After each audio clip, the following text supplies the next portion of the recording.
ஆண்டவர் TMX முறுக்கு கம்பிகளின் அரசன்.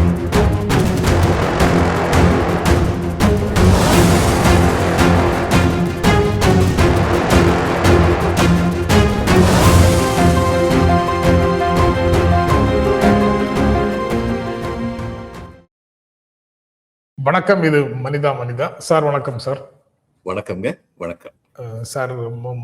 நேற்று பொங்கல் பரிசாக 3000 ரூபாய் என்று அறிவிப்பு வந்திருக்குது. கிட்டத்தட்ட ஒரு 2.22 கோடி மக்கள் இதனால பயனடைவார்கள் அப்படின்னு அது செய்தி சொல்லுது. முதலமைச்சர் அதுக்கு முந்தின நாள் அரசு ஊழியர் ஓய்வூதியம் தொடர்பாக ஒரு அறிவிப்பு, நேற்று பொங்கல் அறிவிப்பு, இன்றைக்கு 10 லட்சம் கணினிகள், மடிக்கணினிகள் மாணவர்களுக்கு வழங்கக்கூடிய திட்டம் தொடக்க விழா அப்படின்னு தினந்தோறும் நலத்திட்ட உதவிகளை செய்யறாரு. இது இப்போ ஜனவரிக்கு அல்லது டிசம்பர்ல முடிவு பண்ணி இன்னைக்கு நடத்தக்கூடிய விழாக்களா? இதுக்கெல்லாம் வேலை செய்யறதா இருந்தா அந்த முடிவுகளை எப்போது எடுத்திருப்பார்கள்? தேர்தல் வந்துருச்சு அதனால இப்ப கொடுக்கறாங்கன்னு சொல்வதற்கு பின்னால இருக்கக்கூடிய உண்மை என்ன? இப்படி பல கேள்விகள் இந்த அறிவிப்புகளுக்குள்ள வருது. ஆனா ஒரு விஷயம், டெய்லி ஒரு அறிவிப்பு இந்த 3 நாட்களாக வந்திருக்குது. எப்படி பார்க்கிறீங்க சார் இதை? அதாவது இந்த அறிவிப்புகள் தேர்தலுக்கு முன்னால மட்டும்தான் வருதுன்னு இல்லை, இதுக்கு முன்னாடியும் அறிவிப்புகள் வந்திருக்கு. மகளிர் உரிமை தொகை தேர்தலுக்கு முன்னாடியே வந்தது, அல்லது மாணவர்களுக்கு காலையில பிரேக்ஃபாஸ்ட் கொடுக்கறது தேர்தல் அறிக்கையிலே சொல்லாதது, அது வந்தது எப்போ வந்தது. அதனால தொடர்ந்து வந்தது. முக்கியமானது என்னன்னா, நிதி நிலைமை எப்படி இருக்குன்னு பார்த்துட்டு தான் பெருத்த இதை அறிவிக்க முடியும். இந்த பென்ஷன்லாம் இந்த வருஷம் 13,000 கோடி ரூபாய் அடிஷனலா கொடுக்க வேண்டியிருக்கு. அடுத்த வருஷத்துல 11,000 கோடி ரூபாய் ஒவ்வொரு வருஷம் கொடுக்க வேண்டியிருக்கு. அப்போ அதுக்கான நிதி நிலைமை வளர்ந்ததுக்கு அப்புறம் தான் கொடுக்க முடியுங்கிறதுனால டிலே ஆயிருக்கு. எலெக்ஷன் இருக்கலாம், அரசியல் இருக்கு, அரசியல் இல்லாம எதுவுமே கிடையாது. நான் ஏற்கனவே சொன்ன மாதிரி நல்லது செஞ்சு அரசியல் பண்ணலாம்னு சரி, அந்த அரசியல் ரொம்ப வெல்கம். அப்புறம் இந்த நேரத்துல கொடுக்குறாங்கன்னு சொல்லி பேசுறதுல மறுபடியும் பிஜேபி காரங்க ஆட்சி பொறுப்பு ஏற்ற முதல் நாள் முதல் கையெழுத்து, அந்த முதல் கையெழுத்துல முதல் 5 கையெழுத்துல ஒன்று விடியல் பயணம், கட்டணம் இல்லாத பெண்களுக்கான பயணம், பெண்களுக்கு கட்டணம் இல்லாத பயணம்னு ஒரு திட்டத்தை அறிவிச்சார் சார். அது அடுத்த வருஷம் எலெக்ஷனுக்கு, அடுத்த சட்டப்பேர் 5 ஆண்டுகள் கழிச்சு வரக்கூடிய எலெக்ஷனுக்காக நடத்தினதா அது? அதனால பேசலாம், எவ்வளவு வேணாலும் பேசலாம். இன்னும் சொல்ல போனா இப்ப விபி சிங் இது கொண்டு வந்தாரு, ஓபிசிக்கு ரிசர்வேஷன் கொண்டாது. அரசியல் தான் சார், சந்தேகம் இல்லாம அரசியல் தான். அவருடைய ஓட் பேங்கை பெருக்கணும். ஆனா நல்லது செஞ்சு ஓட் பேங்க் பெருக்கணும் தான் நினைச்சாரு. அதுல என்ன தப்பு இருக்கு? அதுக்கப்புறம் அவருடைய கான்செப்ட் எவ்வளவு அருமையான concept. irrespective of caste, creed, religion,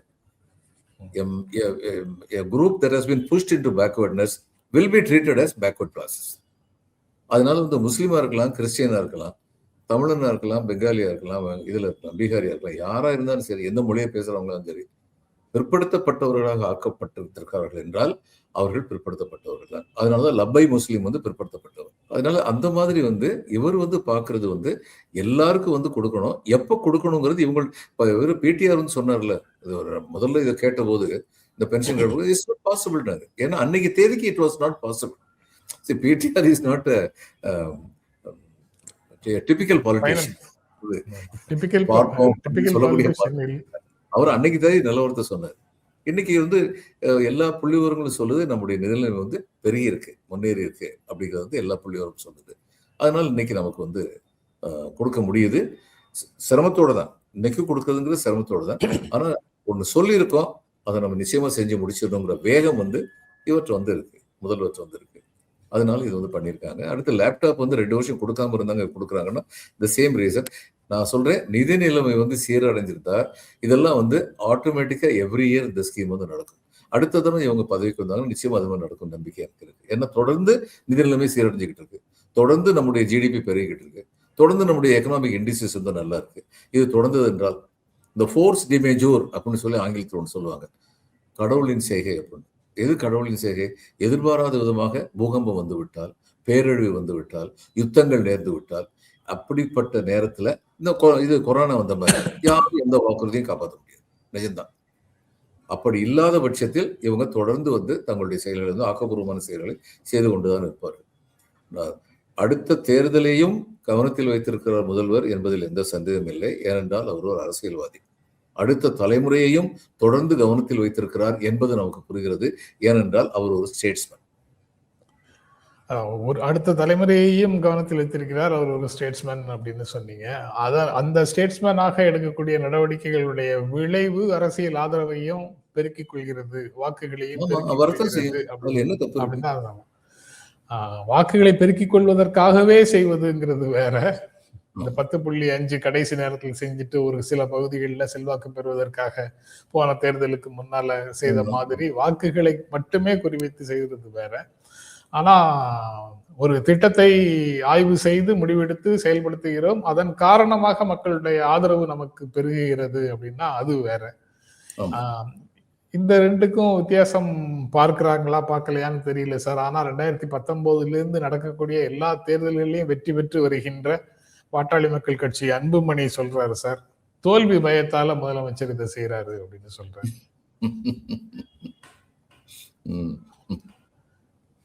சில சமயங்களில் மௌனம் மிக உறக்க சந்திக்கும். இன்றைக்கு அந்த 10 லட்சம் மாணவர்களுக்கு லேப்டாப் கொடுக்கிறது திட்டமும் தொடங்கி வைக்கப்படுகிறது. லேப்டாப் வழங்கல் தொடங்கி வைக்கப்படுகிறது. அதுக்கப்புறம் நேற்று அதுவும் அந்த திட்டங்களை பற்றி பேசும்போது அதுவும் வருது. அது நிறுத்தி வைக்கப்பட்டதை திரும்ப இப்போ கொண்டு வராங்க. அதுக்கப்புறம் நேற்று சரவணன், ஏவிஎம் சரவணன் நினைவு அஞ்சலி, அதாவது அவருக்கு படத்திறப்பு விழா நடத்தினாங்க, நினைவாக படத்திறப்பு விழா நடத்தினாங்க. அதுல முதலமைச்சர் கலந்து கொண்டார். அவருக்கு வலதுபுறமும் இடதுபுறமும் கமலஹாசனும் ரஜினிகாந்தும் கமலஹாசனும் உட்கார்ந்து இருந்தாங்க. இது தேர்தல் நேரத்துல அவர்களுடைய ஏகப்பட்ட வேலைகள் இருக்கு, அதுக்கு நடுவில் அவர் இந்த விழாவுக்கு வந்திருக்கிறாருன்னு ரஜினிகாந்த் மென்ஷன் பண்ணார். இப்ப நம்ம தேர்தலுக்காக அவர் செய்யற வேலை எல்லாம் தேர்தலுக்காகன்னு சிலர் சொல்றாங்க. ஆனா இங்க இந்த கூட்டத்துக்கு வந்தா அவருக்கு இப்ப 100 ஓட்டு கூட அதிகமா வராது. ஆனா இங்க வந்திருக்கிறாரு, அந்த கேட்டசி சரவணன் மேல வச்சிருக்கிற பாசம் அப்படின்னு ரஜினிகாந்த் அதுல பேசியிருக்கிறாரு சார். அந்த நிகழ்வும் முக்கியமானது. இதையும் விஜயை கண்டு பயப்படுறாங்க, அதனால கமல் ரஜினியை கூட கூட்டிக்கிறாங்கன்னு யாரையும் சொன்னாலும் சொல்லலாம். சொல்றதுன்னா என்ன வேணாலும் சொல்லலாம். அது இவருக்கு உண்மையாவே நெகிழ்வோட தான் இருந்தாரு. சரவணன் எல்லோருக்கும் இனியவராக. எம்ஜிஆருக்கு ரொம்ப க்ளோஸ்ன்னு சொல்லி பேரு. அந்த எம்ஜிஆர் க்ளோஸ் ஆனது அன்பைவா படப்பிடிப்பின் பொழுது இவரை பார்த்து எம்ஜிஆர் இவருடைய பண்பினால் கவரப்பட்டார். அவர் எத்தனையோ ப்ரொடியூசரை பார்த்துருக்கு.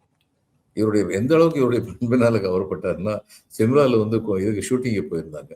ஷூட்டிங் போயிருந்த சமயம் இவர் குளிருதுன்னு சொல்லிட்டு உள்ளே உட்காந்துக்கிட்டாரு, காருக்குள்ளேயே உட்காந்துக்கிட்டாரு சரவணன். அப்போ எம்ஜிஆர்லாம் வெளியில போயிருந்தாங்க. கொஞ்ச நேரம் கழிச்சு கண்ணாடி யாரும் தட்டுறாங்கன்னு சொல்லிட்டு இவர் திறந்து பார்த்தாருன்னா, கையில ஒரு கிளாஸ் நல்ல சூடான பாலோட எம்ஜிஆர் நின்றுட்டு இருந்தார். எம்ஜிஆர் ப்ரொடியூசர் எல்லாரையுமே முதலாளியும் கூப்பிடுவார். அவங்க வயசுல சின்னவங்களா இருந்தாலும் சரி, பெரியவங்களா இருந்தாலும், முதலாளி இந்த குளிருக்கு முதல்ல இந்த சூடா பால் குடிங்க அப்படின்னு சொல்லி கொடுத்தாரு. எம்ஜிஆருடைய வழக்கமான ஒரு நல்ல பண்புங்கிறது மட்டும் இல்ல, இவருக்கு அவ்வளவு தூரம் தேடி கொடுத்தது காரணம் இவர் எப்படி இருக்கிறார் மற்றவங்கிட்ட. இவர் ஒரு பேட்டியில் சொல்லியிருக்காரு, இந்த சாயந்தரம் 4 மணிக்கு இங்க லேசா பசிக்கும், அதனால எங்க ஸ்டுடியோல அந்த நேரத்துல ஒரு வடையும் காஃபியும் குடிப்போம் எல்லாருக்கும். அங்க எங்ககிட்ட வேலை பார்க்கறவங்க மட்டும் இல்லை, அந்த நேரத்துல ஸ்டுடியோல யாரெல்லாம் வர்றாங்களோ அத்தனை பேருக்கும் அது கிடைக்கும் அப்படின்னு ஒருத்தரம் சொல்லியிருக்காரு. இதெல்லாம் அடிப்படை பண்பு சரவணன். கலைஞர்கிட்ட அவர் நெருக்கமாக இருந்த தருணங்களும் உண்டு. எம்ஜிஆர் அவரை ஷெரீஃபாக்குனார் அவருடைய பண்புனாலுக்கு. அவர் 2வது தடவை கேட்டார், செகண்ட் இதை கொடுக்கட்டுமான்னு. இவர் வேண்டான்ட்டார். இல்லைங்க, ஒவ்வொரு விஐபி வரும்போதும் மெட்ராஸ் ஷெரீஃப்ங்கிற முறையில் நான் ஏர்போர்ட்டில் போய் நிற்கிறதுக்கே என் டயம் ஆயிருந்து, எனக்கு இதெல்லாம் வேண்டாங்க அப்படின்னு சொல்லிட்டு போயிட்டார். ஒரு சிரம தசையில ஏவிஎம் நிலைநிறுத்தினவர். ஒரு காலத்துல தொடர்ந்து 4-5 படங்கள் தோல்வி அடைஞ்சோடனே செட்டியார் டிசைட் பண்ணிட்டாரு, சரி வேண்டாம், இனிமே நம்ம படம் வேண்டாமே, மனசு நொந்து போயிட்டார். அந்த நேரத்தில் அட்மினிஸ்ட்ரேஷனை கையில எடுத்த சரவணன் அவருடைய யுக்திகள் ரொம்ப பிரமாதமான யுக்திகள். சில படங்கள் சரியா ஓடாத மாதிரி இருக்கும், ஆனா கொஞ்சம் வெயிட் பண்ணிட்டு அந்த படத்தை ஓட வைக்கிற பெருமை இது அவருக்கு தெரியும். உதாரணம் சம்சாரம் அது மின்சாரம் படம் எப்படிப்பட்ட படமா ஓடிச்சுன்னு எல்லாருக்கும் தெரியும். ஆனா அந்த படத்துல ரொம்ப ட்ரையா இருக்கு, ரொம்ப சீரியஸான டயலாகா இருக்குன்னு சொல்லி மனோரமா கேரக்டர் பூத்துறதுக்கு ஐடியா கொடுத்தவங்களை ஒருத்தர் சரவணன். ஃபீல்டை பத்தி நல்லா புரிஞ்சுக்கிட்டவர். அண்ட் எல்லாத்தையுமே ரொம்ப இனிமையா பழகினவர். இவரை பத்தி கமலஹாசனை பத்தி சொல்லுவாரு. இந்த டெய்சி ராணின்னு ஒரு பொண்ணு யார் பையன்கிற படத்தில் நடிச்சிருந்தது, வடநாட்டு பொண்ணு. அந்த பொண்ணை தான் களத்தூர் கண்ணம்மாவுக்கு 1000 ரூபாய் அட்வான்ஸ் கொடுத்து புக் பண்ணி வச்சுட்டாங்க. செட்டியார் அதுக்கப்புறம் செட்டியார் வந்து மேல தூங்கிக்கிட்டு இருக்கும்போது அவர் ஒரு பெல் வச்சிருப்பாரு. அந்த பெல்லை அடிச்சதுக்கு அப்புறம் தான் யாரும் மேல போகலாம். அது மாதிரி சிஸ்டம் இருந்துச்சு. அப்ப ஒரு அம்மா வந்து இவங்களை பார்க்கறதுக்கு வந்திருந்தாங்க. அப்ப இவங்க வந்து கேட்டாங்க, கூட ஒரு சின்ன பையன் வந்திருந்தான். அந்த அம்மாட்ட வந்து இவங்க கேட்டாங்க, ஏவிஎம் செட்டியாருடைய ஒய்ஃப் வந்து கேட்டாங்க, ஏன் இந்த பையன் ஒரு மாதிரி உருன்னு மூஞ்சி வச்சுக்கிட்டு இருக்கான்னு. இல்ல உங்க இதுல சினிமாவில் நடிக்கணும்னு சொல்லி நினைக்கிறானா, ஆனா அதுக்கு ஒன்றும் சந்தர்ப்பம் இல்லை, கோவத்தோடு வந்து உட்காந்துருக்கான். அப்புறம் இவரு கீழே வந்தோடனே பெல் அடிச்சோடனே இந்த பையனை வந்து மேலே கூட்டு போனாங்க. கூட்டு போய் நடிச்சு காமினா வீரவாண்டியை கட்டுவோம்னு அதுன்னு சொல்லி நடிச்சு காமிச்சேன். நடிச்சு காமிச்சதுக்கப்புறம் இவர் வந்து சரவணனை கூப்பிட்டு அந்த களத்தூர் கண்ணம்மாள் இந்த பையனை போட்டிருந்தாரு. இது அபிஷே அது 1000 ரூபாய் ஏற்கனவே டேசிலானு கொடுத்துட்டோம் அப்படின்னு அவர் சொன்னாரு. இல்லை இந்த பையன்கிட்ட ஒரு வேகம் தெரியுது, இந்த பையனை போடுங்கன்னு. Meiyappa Chettiar had that intelligence to find out that that small boy Kamalahassan has such a great potential in him அப்படின்னு கண்டுபிடிச்சார். அதே மெய்யப்ப செட்டியார் பராசக்தி படத்தில் நடிக்கிறதுக்கு சிவாஜி கணேசன் போட வேண்டாம்னு ஒத்தக்கால நின்றார். அது உண்மைதான். எனிகோ மெமரிஸ் அடி சறுக்கும் அப்படின்னு சொல்லலாம். அடி சறுக்கும். அதனால என்ன ஆச்சுன்னா கடைசியில பெருமாளும் இவரும் ஏஆர் பெருமாள்னு நினைக்கிறேன், அவரும் மெய்யப்ப செட்டியார் சேர்ந்து படம் எடுக்கிறதா இருந்தது. 2 பேரும் நல்ல நண்பர்கள்.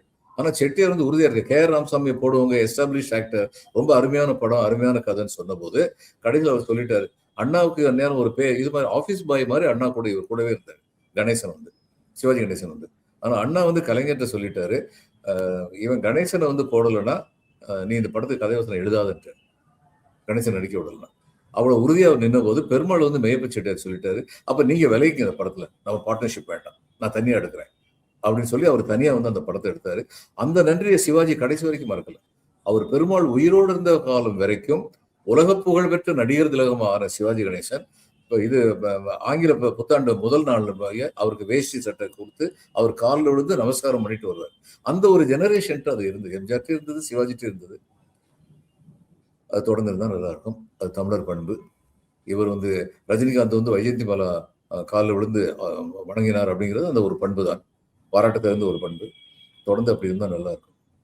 இருக்கா இல்லையான்னு நீங்க தான் சொல்லணும்.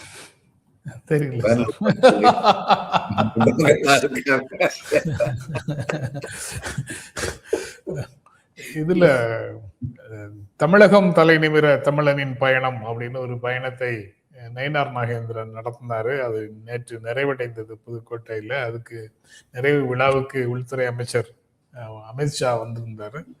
அது புதுக்கோட்டையில் அவர் பேசும்போது தேசிய ஜனநாயக கூட்டணி ஆட்சி அமைக்கும் அப்படின்னு சொல்றாரு சார். அதே சமயத்துல இன்னொரு ஊர்ல பேசிய எடப்பாடி பழனிசாமி, அதிமுக பழனிசாமி, தேசிய ஜனநாயக கூட்டணியின் முதன்மையான பங்காளி, அதிமுக தனித்தே ஆட்சி அமைக்கும் அப்படின்னு பேசுறாரு. இங்க அதிமுகவினுடைய முன்னாள் அமைச்சர், அப்புறம் பழைய அவரை சுற்றி இருக்கக்கூடிய கோவை பகுதி ஆபீஸ் பேரர்ஸ் எல்லாரும் வந்து தனியாக இவரை சந்தித்து, உள்துறை அமைச்சரை சந்தித்து ஆலோசனை நடத்தி விட்டு போகிறார்கள் அப்படிங்கிற செய்தியும் வருது. இது எல்லாம் என்ன நடக்குது? திரும்ப திரும்ப அந்த கூட்டணி வந்து உறுதியாக ஒரு நிலைக்கு வராமல் இருக்குதா, இல்ல வேண்டுமென்றே அதை லூஸ்ல விட்டு திரும்ப டைட் பண்ணுவாங்களா? எடப்பாடி பழனிசாமி சந்திக்காமல் கூட்டங்களுக்கு போவதற்கு காரணம் என்ன? வேலுமணி வந்து சந்திப்பதற்கு காரணம் என்னன்னு பல கேள்விகள் அதை சுத்தி சுத்தி வருது சார். முதல் தரம் எடப்பாடி பழனிசாமி சந்திக்காமலே இருந்தாரு. அமித்ஷா 2 மணி நேரம் வெயிட் பண்ணாரு. வெயிட் பண்ணி இவரை கூப்பிட்டு வந்து கூட்டணின்னு உறுதி பண்ணாங்க. சந்திச்சா சம்மதிக்க வச்சிருவாங்கிற பயம் வந்து எடப்பாடிக்கு இருக்கலாம். இப்பயும் சந்திச்சா ஓபிஎஸ் உள்ள எடுத்து போடுங்கன்னு சொல்லிடுவாருங்கிற பயம் இருக்கலாம். அதனால சந்திக்கிறத தவிர்க்கலாம். அதையும் தவிர அவங்க 2 பேருமே வந்து அவங்கவுங்க ஸ்டாண்ட்ல கரெக்டா இருக்காங்க. இவர் சொல்றாரு, அமித்ஷா சொல்றாரு என்டிஏ கூட்டணி ஆட்சி தான், அதுதான் வேணும்னு சொல்றாரு. இவர் சொல்றாரு இல்லை, இது வந்து தனி இல்லைன்னு சொல்லல, அதிமுக தனிப்பெரும்பான்மையுடன் ஆட்சி அமைக்கும் அப்படின்னு இவர் சொல்றாரு. காலம் பதில் சொல்லும்.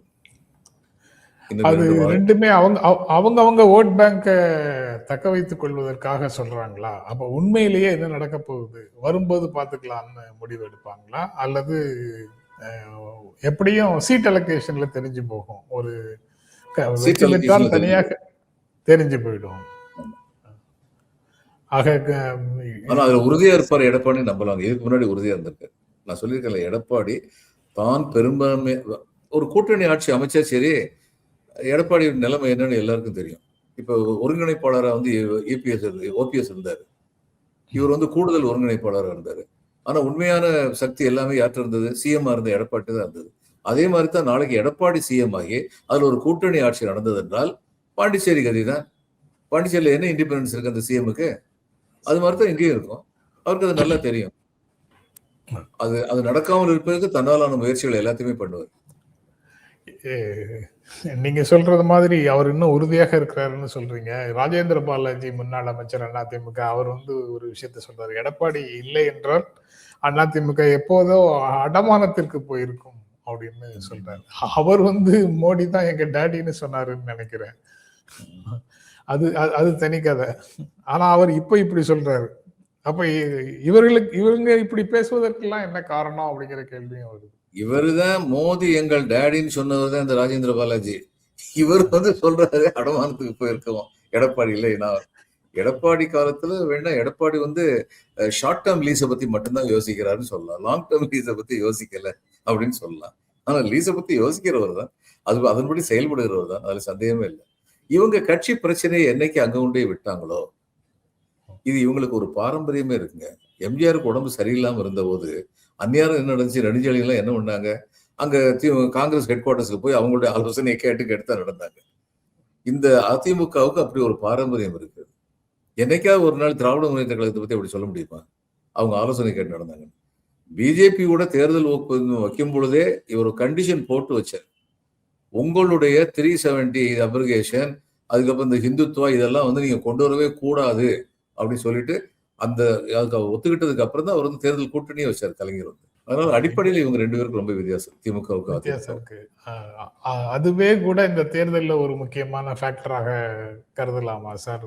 தமிழ்நாடு தொடர்பாக அனைத்து முடிவுகளும் டெல்லியில் எடுக்கப்பட வேண்டுமா, சென்னையில் எடுக்கப்பட வேண்டுமா, தலைமைச் செயலகத்தில் எடுக்கப்பட வேண்டுமா, அல்லது செங்கோட்டையில் எடுக்கப்பட வேண்டுமா அப்படின்னு இந்த தேர்தலுக்குள்ள இருக்கிற ஃபேக்டர்ஸ்ல அதை ஒரு கேள்வியாக, ஒரு ஃபேக்டராக முன்னிறுத்த முடியுமா? இல்ல, சொல்ல வேண்டியது என்னன்னா, இது முடிவுகள் தலைமைச் செயலகத்தில் தான் எடுக்கப்பட வேண்டும். முடிவுகள் செங்கோட்டையில் எடுக்கப்பட்டால் என்னென்ன தீங்குகள் சாதாரண மக்களுக்கு நேரும்? ஏன்னா சாதாரண மக்கள் அவங்களுக்கு நேர தீங்கு பத்தி மட்டும்தான் கவலைப்பட்டு ஓட்டு போடுறாங்க. அதை சொல்லணும், ரெண்டையும் சேர்த்து சொல்லணும். சார், அரசமைப்பு சட்டத்தை காக்கிறது அல்லது உரிமைகளை பற்றி பேசுறதுன்னு சொல்லும் போது அது ரொம்ப அப்டிராக்டா இருக்கு, நேரடியாக மக்களை பாதிக்கல அப்படின்னு நாம பேசுறோம். ஆனா இப்போ 100 நாள் வேலை திட்டத்தை மூடிடுறாங்க, ஊத்தி மூடிட்டு காந்தி பெயரையும் அழிச்சிட்டு ஒரு புதிய திட்டம் ஒன்றாக கொண்டு வராங்க. அது உரிமை சார்ந்து வேலை வழங்கும் கடமை அரசுக்கு இருக்குங்கிறதுக்கு பதிலாக அரசுக்கு நிதி இருந்தா கொடுப்போம், இல்லைன்னா கொடுக்க மாட்டோம் அப்படின்னு அரசின் முடிவு சார்ந்துதான் அந்த திட்டம் புதிதாக வருகிறது அப்படிங்கிறதே வந்து அவங்கள பாதிக்கிறது தானே சார்? இதை சொல்லணுங்க. அரசியல் சட்டத்தை பத்தி மட்டும் பேசக்கூடாது. இந்த அரசியல் சட்டத்தை இவங்க வந்து ஒக்கிடுறாங்கன்னு நாங்க சொல்றோம். அப்படி ஒக்கிடுறது மூலம் அவங்க எதை செய்ய நினைக்கிறாங்கன்னு நாங்க சொல்லட்டுமா? உங்களுக்கு வேலை வாய்ப்பு திட்டம் இனிமே உறுதியே கிடையாது. அந்த கேரண்டிங்கிற வார்த்தையை எடுத்துட்டாங்க. நாளைக்கு வந்து நாங்க உங்களுக்காக வேண்டி 100 நாள் வேலை வாய்ப்பு திட்டம் ஏன் கொடுக்கல, 125 நாள் ஏன் கொடுக்கலன்னு கோர்ட்டுக்கு போனா அந்த அரசு வந்து சொல்லு, இல்லையே நாங்க அப்படி கொடுக்கறத சொல்லவே இல்லையே, 120 நாள் கண்டிப்பா கொடுக்க சொல்லவே இல்லையே அப்படின்னு சொல்லிட்டு போயிடுவாங்க. ஆனா காங்கிரஸ் காலத்துல போட்ட சட்டத்துல வந்து நம்ம அப்படி கேஸ் போட முடியும். எங்களுக்கு 100 நாளைக்கு பதிலாக ஏன் 82 நாள் கொடுத்தீங்க கேட்க முடியும். அதுக்கு ஒரு வாய்ப்பு இருந்தது. அந்த வாய்ப்பு கூட நீங்க காலி பண்ணிட்டாங்க. அப்போ காங்கிரஸ் பீரியட்ல வந்து 70 நாளோ 75 நாளோ இருந்தா இன்னைக்கு 40 நாள் இருக்கு கூட உறுதி கிடையாது. இவங்க வந்ததுல இருந்து என்ன பண்ணாங்க? மகாத்மா காந்தி ஒரு வேலை வாய்ப்பு திட்டத்தை வந்து அலோகேஷன் வந்து காலி பண்ணாங்க, குறைச்சாங்க. அப்படி வரிசையா வந்து மக்கள்கிட்ட வந்து சொல்லணும். அத சாதாரண மொழியில சொன்னா, மக்கள் மொழியில சொன்னா, வந்த உடனே என்ன செஞ்சாங்கன்னு கேட்டீங்க. உடனடியான அதுக்கு மக்கள் மொழியில பதில் வயிற்றுல அடிச்சாங்க அப்படிங்கிறதா தான் இருக்கு. ஆமா, அவங்களுடைய பாஷையில வந்து சொல்லணும்.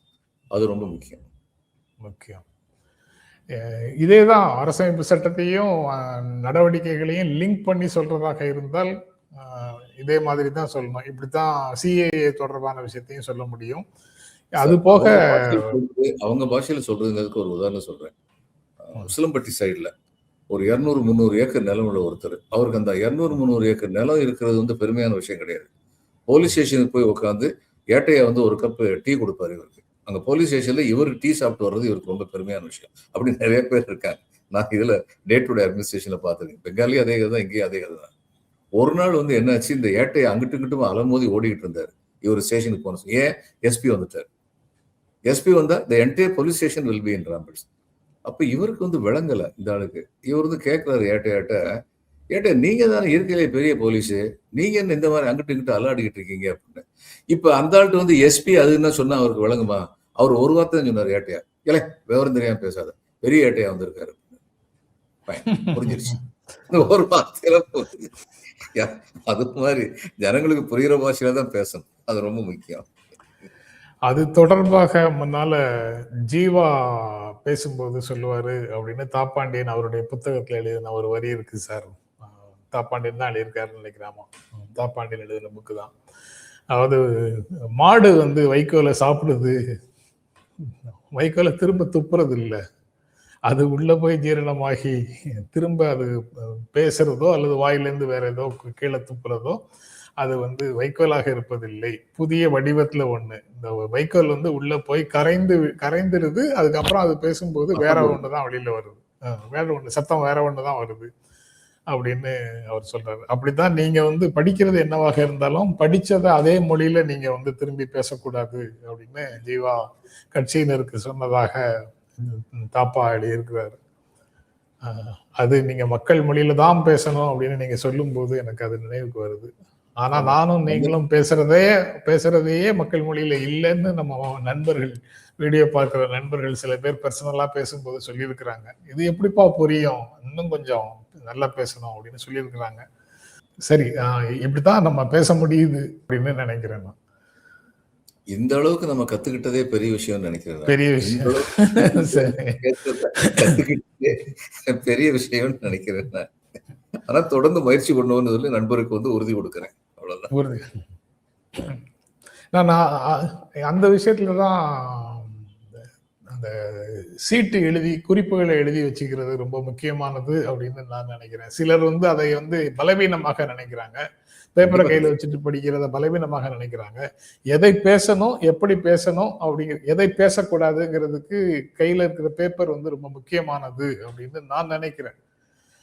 ஆனா 4 பாயிண்ட் நான் எழுதி வச்சுக்கிட்டேன். நான் கையில ஒரு பத்தியா வச்சுக்கிறது இல்லைங்க. 4 பாயிண்ட் நீ பேச வேண்டியிருக்கு. சரி, இந்த 4 பாயிண்ட் மட்டும் எழுதி வச்சுக்கிட்டு அதை பார்ப்பேன். ஏன்னா 2 பாயிண்ட் பேசுனதுலயே வந்து 60% டைம் ஆயிடுச்சா, அப்ப மீதி 2 பாயிண்ட்டுக்கு வந்து நான் வந்து 20% கொடுக்கணும். 3வது பாயிண்ட் நான் எக்கச்சக்கமா பேசிட்டே போனேன், 4வது பாயிண்ட் பேசாமலே போயிடுவேன். 4 பாயிண்ட் மட்டும் குறிச்சு வச்சுக்கிட்டு போறதுங்கிறது வந்து ரொம்ப பிரயோஜனமான. அதுக்கப்புறம் சார், இந்த தேசிய ஜனநாயக கூட்டணியை இறுதி செய்ய முடியாம தான் தவிக்கிறாங்களா, இல்ல அந்த கூட்டணி ஆட்சி தனி கட்சி ஆட்சிங்கிறதுனால வரக்கூடிய பிரச்சனையா, இல்ல வேற ஏதேனும் பிரச்சனைகள் இருக்கா? ஏன் வந்து இவ்வளவு டிலே ஆகுது அந்த கூட்டணி? ஆனா அவங்க வந்து திமுக கூட்டணி இன்டாக்டா இல்ல, தடுமாற்றத்துல இருக்குது அப்படின்னு அவங்க பேசுறாங்க. காங்கிரஸ்ல சில பேர் வந்து திமுக கூட்டணியை வந்து உடைக்கணும்னு சொல்லி காங்கிரஸ்ல உள்ளவங்களே நினைக்கிறாங்கிறது நிஜம்தான். ஆனா அது ரொம்ப மைனாரிட்டி. நம்பர் 1. இங்க உள்ளவங்களுக்கு வந்து தமிழ்நாடு மாநில காங்கிரஸ்ல உள்ளவங்களுக்கு தெரியும், திமுக கூட்டணியை தவிர அவங்களுக்கு வந்து எந்த ஒரு வெற்றியும் கிடைக்காது. அது அவங்களுக்கு தெரியும். அதனால வந்து மண் குதிரை மேல ஏறுறதுக்கு அவங்க தயாரா இருக்க மாட்டாங்க. ஹெட் குவார்டர்ஸ்ல உள்ள கார்கேயும் ராகுல் காந்தியும் ரொம்ப தெளிவா இருக்காங்க இவர் ஸ்டாலின் கூட உள்ள உறவுல வந்து.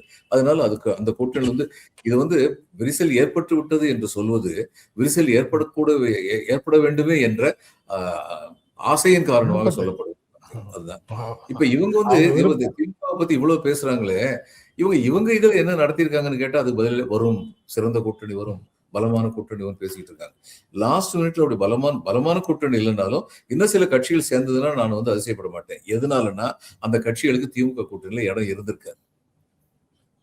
அந்த மாதிரி கட்சிகள் இங்க வருவாங்க. அவங்க 2 பேருமே பேரம் பேசிட்டு இருக்காங்க. I don't want to name the parties. ஆனா 2 பேருமே பேரம் பேசிட்டு இருக்காங்க. அந்த மாதிரி கட்சிகள் வந்து திமுக அவங்க நினைக்கிற அளவுக்கு தகையிலன்னா இந்த பக்கம் வர்றதுக்கான வாய்ப்பு இருக்கு. ஆனா இன்னைக்கு திமுக கூட்டணி கட்சிகள் எதுவுமே அப்படி போறதுக்கு வாய்ப்பு. அதாவது அமித்ஷா பேசும்போது திமுக plus Congress, Anna DMK plus BJP இதுதான் போட்டி அப்படின்னு அவர் சொல்றாரு. அவர் வந்து ஒரு தேசிய கட்சியையும் ஒரு மாநில கட்சியையும் கிளப் பண்ணி இது வந்து தனியாக மாநில கட்சிகளுடைய ஆதிக்கத்துக்கு உட்பட்ட தமிழ்நாடு இல்ல, இது தேசிய கட்சிகளும் உள்ளடங்கியதுதான் அப்படின்னு அவர் வந்து அதை சுட்டி காட்டுகிறார். அப்படி பொசிஷன் பண்றதன் மூலமாக டிவிக்கு பிக்சருக்குள்ளேயே அவங்க கொண்டு வர மாட்டேங்கிறாங்க. அது அந்த உத்திக்காக இப்படி பேசுறாங்களா இல்ல தேசிய டிவிக்கு அவங்க நினைச்ச அளவுக்கு வளைஞ்சு கொடுக்கல. இன்னைக்கு உள்ள வளைஞ்சு கொடுக்கல. அதனால வந்து அதுக்கு வந்து முயற்சிகள் நடக்கிறது, தொடர்ந்து நடக்கும் முயற்சிகள். இந்த ஜனநாயகனுக்கு இன்னும் வந்து சென்சார் கிளியரன்ஸ் வரலங்கிறாங்க. பொங்கலுக்கு அப்புறம் வந்து விஜய் சிபிஐயால் அழைக்கப்படலாம்னு சொல்றாங்க. இந்த மாதிரிலாம் இருக்குங்களா? ஆமா, அதை ஒட்டி அதுல என்ன வருது அப்படிங்கிறது அவங்க எல்லாம் வந்துங்க திருக்குறளை ஒரேடியா ஃபாலோ பண்ணலன்னு சொல்ல முடியாது. தெய்வத்தால் ஆகாதெனினும் முயற்சி தன் மெய் வருந்த கூலி தரும் அப்படின்னு நம்புறாங்க, மெய் வருந்துறாங்க. விடாமுயற்சி விஸ்வரூப வெற்றி அப்படின்னு நினைக்கிறாங்க. விடாமுயற்சிக்கு முயற்சி செய்யறாங்க. லைட்டா இன்னொரு ஒரே ஒரு இது சார், வீரபாண்டியன் சிபிஐ மாநில செயலாளர் அவர் வந்து அகில இந்திய வாஷிங் மிஷினை பிஜேபி வச்சிருக்குது, தமிழ்நாட்டில் டிவிக்கே ஒரு நவீனமான வாஷிங் மிஷினை வச்சிருக்கிறாங்க அப்படின்னு சொல்றாரு. அதாவது ஊழலை எதிர்த்து பேசுறாங்க, அதுதான் முதன்மையான அரசியல் எதிரி அப்படின்னு அந்த மாதிரி ஃப்ரேம் பண்ணி பேசுறாங்க. ஆனா ஊழல்வாதிகளை வரிசையாக சேர்த்து கொண்டிருக்கிறார்கள் அப்படிங்கிறதுனால அவர் வந்து இங்கேயும் ஒரு டிவிக்கு ஒரு மிஷினை வச்சிருக்குது அப்படின்னு சொல்றாரு. இல்லை, அவர் கரெக்டாக தான் கேட்குறாரு. இப்போ நானே அந்த கேள்வி தான் கேட்குறேன், விஜய்ட்ட ஆரம்பத்துலேருந்தே கேட்குறேன். நீங்கள் கொள்கை எதிரி பிஜேபின்னு சொல்றீங்க, அது அதே முதல்ல ஒரு கன்ஃபியூசிங் ஸ்டேட்மெண்ட். அதான் நான் கொள்கை எதிரி ஒருத்தங்க, அரசியல் எதிரி இன்னொருத்தங்க. அரசியலுக்கு எதிரியா தானே ஆகணும். அரசியலுக்கும் கொள்கைக்கும் சம்பந்தம் இல்லைன்னு அவர் டிக்ளேர் பண்றாரு சார். ஆமா, அதான் டிக்ளேர் பண்றாரு. எடப்பாடி பழனிசாமி வேறு காரணங்களுக்காக பிரச்சாரத்துல இங்க இவரை சந்திக்க வரல, அவர் ஏற்கனவே போயிட்டாரு. ஆனா அந்த கூட்டத்துல பேசும்போது எடப்பாடி பழனிசாமி பெயரையே அமித்ஷா சொல்லவில்லைன்னு ஒரு செய்தி பார்த்தேன் சார். அது சொல்ல வேண்டிய அவசியம் இல்லையா? தேசிய ஜனநாயக கூட்டணி ஆட்சின்னு சொல்றாங்க, அவர் இங்க தலைமை வகிக்கிறார்ங்கிறது இங்க சொல்ல வேண்டிய தேவை இல்லைன்னு அவர் நினைக்கிறாரா, இல்ல அது வந்து ஒரு போராட்டம் உள்ளுக்குள்ள நடந்துகிட்டு இருக்குன்னு தான் நம்ம அதை பார்க்கணுமா? போராட்டம் நடந்துட்டு இருக்கு. ஏன்னா முதல்ல வந்து இவரை கூப்பிட்ட போது தெளிவா சொன்னாரு, இங்க தேசிய கூட்டணி தலைமை எடுக்கிறது இவர் எடப்பாடி பழனிசாமியின் அண்ணா திராவிட முன்னேற்ற கழகம். எடப்பாடி பழனிசாமி பேரை சொன்னார் அன்னைக்கு. அந்த ஒரு நாள் சொன்னதோட சரி, அதுக்கப்புறம் பேரை சொல்லவே இல்லை. இன்னைக்குன்னு மட்டும் இல்ல, அதுக்கப்புறம் பேரை சொல்லவே இல்லை. ஆமா, என்டிஏ தலைமையில் கூட்டணி ஆட்சி அமையும் சொல்லும் போது கூட அந்த கூட்டணி ஆட்சியுடைய முதலமைச்சரா எடப்பாடி இருப்பார்னு அவர் இன்னைக்கு வரைக்கும் சொல்லல. அதனால நிச்சயம் வந்து ஃபோர்ஸ் ஆஃப் சர்க்கம்ஸ்டன்சஸ் தான் நாம் நண்பர்கள் இன்றைக்கு அப்படிங்கிறத வெளிப்படையா காட்டிக்கிட்டே இருக்காங்க. ஆக தடுமாறுவது திமுக கூட்டணி இல்ல, அதிமுக கூட்டணி தான் அப்படிங்கிறது ரொம்ப நல்லா தெரியுது. அது இன்னும் தடுமாற்றத்திலே தான் இருக்கு, இன்னும் இறுதி செய்யப்படவில்லை அப்படிங்கிறது நல்லா தெரியுது சார். நாளைக்கு தொடர்ந்து பேசுவோம். ரொம்ப சொல்லுவாங்க சார், ஒண்ணு சொல்லுவாங்க, அதோட முடிச்சிடுறேன். உங்கள் கோட்டைக்குள் குத்துவெட்டு நடக்கும் பொழுது நீங்கள் ஏன் அந்நிய நாட்டின் மேல் படையெடுக்க எண்ணுகின்றீர்கள் அப்படிங்கறத இன்னைக்கு என்டிஏக்கு நம்ம சொல்லலாம். உங்க கோட்டைக்குள்ள முதல்ல சமரசம் பண்ணிட்டு அதுக்கப்புறம் திமுக கூட்டணி பாருங்க அப்படின்னு சொல்லலாம். அவ்வளவுதான். வணக்கம். ஓகே, வணக்கம் சார், நன்றி.